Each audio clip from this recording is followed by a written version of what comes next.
You're walking home after a long day. No hoodie. No headphones. No rush. Just walking. Suddenly, a police car slows down behind you. Then another. Then a flashlight in your face. No crime. No complaint. No reason. Just you. And them. And a question hanging in the air. What are you doing around here? Tonight's story isn't about sirens. It's about silence. It's about what happens when presence is mistaken for threat. This is the true story of a man walking home. And how that walk almost became his last. But before we begin, ask yourself. Have you ever felt fear in a situation where you did absolutely nothing wrong? Do you believe that, walking while black, is still seen as suspicious? Share your thoughts in the comments. And if this story speaks to you, or challenges what you thought you knew, subscribe to Secrets of the Case. Because the real cases are the ones no one writes down, but everyone remembers. Now, let's begin. Marcus Gray was 24. College graduate. Freelance designer. Lived in a quiet neighborhood in New Jersey. That night, he had gone to a friend's place across town. Watched the game. Ate. Laughed. No drinks. No drama. It was around 11:45 p.m. when he decided to walk home. About a 20-minute walk. Clear skies. Chill in the air. Hoodie on. Hands in pockets. Earbuds out. He liked walking at night. It helped him think. Helped him breathe. But halfway home, things changed. Marcus had just passed the neighborhood library when he heard the slow crunch of tires behind him. He turned slightly. A squad car. No siren. Just trailing. He stepped to the side. Kept walking. Then a bright flashlight hit him from behind. Hey! Stop right there. Marcus froze. A second squad car pulled up from the opposite direction. 2 officers stepped out. Hands where we can see them. What's going on? Marcus asked, confused. Just a few questions. Step over here. They asked for ID. Asked where he was going. You can call them if you want. Where he came from. Why he was out this late. Just walking home, Marcus said. From a friend's house. You match the description, one officer said. Description of what? They didn't answer. Instead, they asked if he had any weapons. Drugs. Anything we should know about? He said no. Calmly. Carefully. His phone buzzed.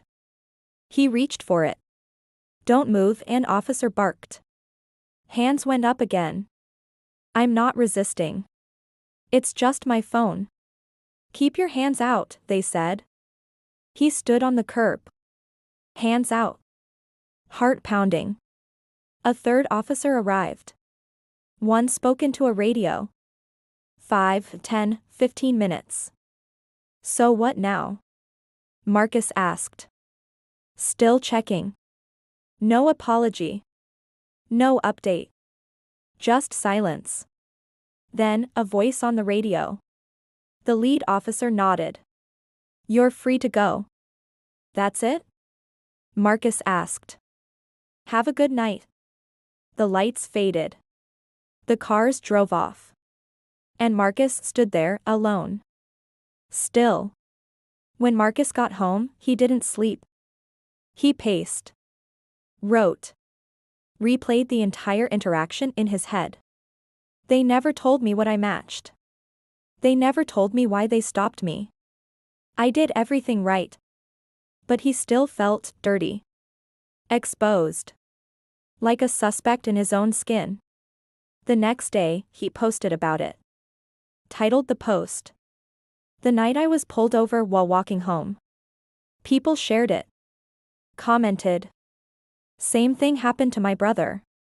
I got stopped for jogging. They asked me if I belonged in my own apartment complex. Marcus wasn't alone.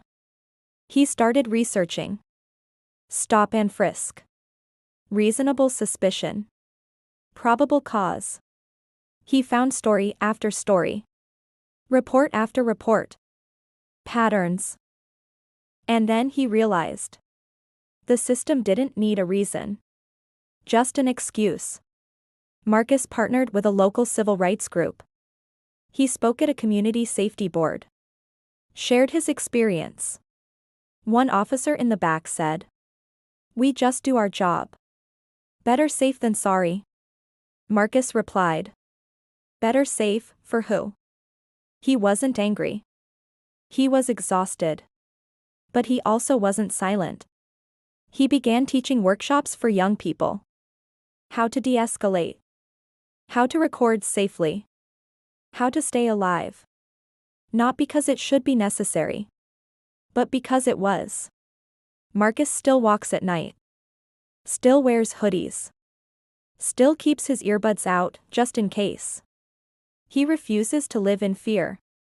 But he walks differently now. Not just for exercise, but to remind the world. I exist. I belong. I will not shrink. That night didn't break him. It built him. But he knows. The next person might not be so lucky. Marcus didn't fight back. He didn't argue. He followed the rules. And still, he was treated like a threat. So let me ask you. Have you or someone you love ever been stopped for just existing? Have you ever felt like your body was the crime before anyone asked a question? Share your experience in the comments. Let's speak what others keep in silence. And if this story matters to you, subscribe to Secrets of the Case. Because until every story is told, until every name is remembered, we keep walking. Thank you for watching. Stay safe. Stay seen. And keep walking home.